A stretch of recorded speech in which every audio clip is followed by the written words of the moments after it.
আধিপত্যবাদী বিরোধী কথা যারাই বলবে তারাই তাদের টার্গেটে পরিণত হবে।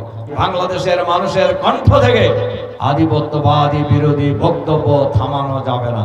আধিপত্যবাদী শক্তি মনে করত এই লোকেরা বেঁচে থাকলে বাংলাদেশকে কোনো দিনই করদ রাজ্য বানানো যাবে না।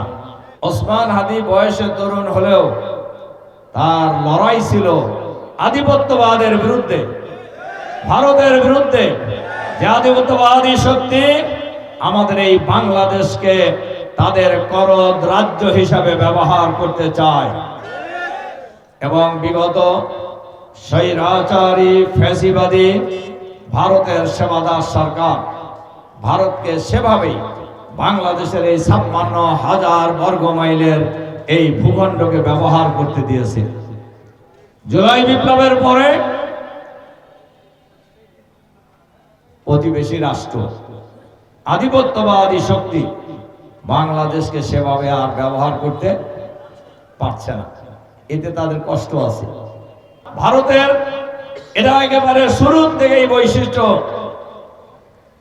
ভারতের আধিপত্যবাদের বিরুদ্ধে যারাই কথা বলবে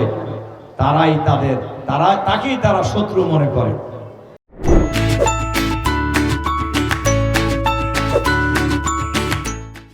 যেমনি ভাবে হত্যা করা হয়েছে আমাদের নেতা শহীদ আমির জামাত মাওলানা মতিউর রহমান নিজামী, আল্লামা দেলোয়ার হোসেন সাইদি, আলিয়া হাসান মোহাম্মদ মুজাহিদ, শহীদ কামারুজ্জামান, শহীদ আব্দুল কাদের মোল্লা, শহীদ মীর কাসেম আলী, এই লোকদেরকে হত্যা করার তারা কি কোনো কারোর পাকা দানে মই দিছিল?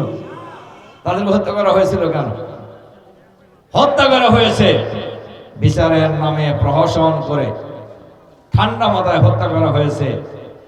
আধিপত্যবাদী শক্তি মনে করত এই লোকেরা বেঁচে থাকলে বাংলাদেশকে কোনো দিনই করদ রাজ্য বানানো যাবে না।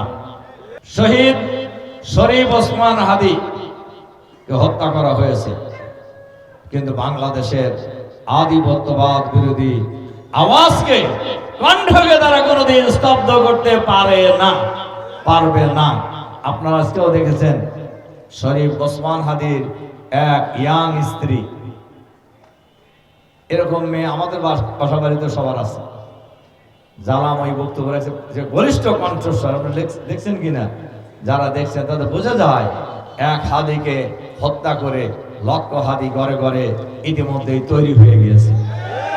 কাজে বাংলাদেশের মানুষের কণ্ঠ থেকে আধিপত্যবাদী বিরোধী বক্তব্য থামানো যাবে না। একই কায়দায় বুয়েটের মেধাবী ছাত্র আবরার ফাহাদকে নির্মমভাবে হত্যা করা হয়েছিল বুয়েটের হলে। আধিপত্যবাদী বিরোধী কথা যারাই বলবে তারাই তাদের টার্গেটে পরিণত হবে।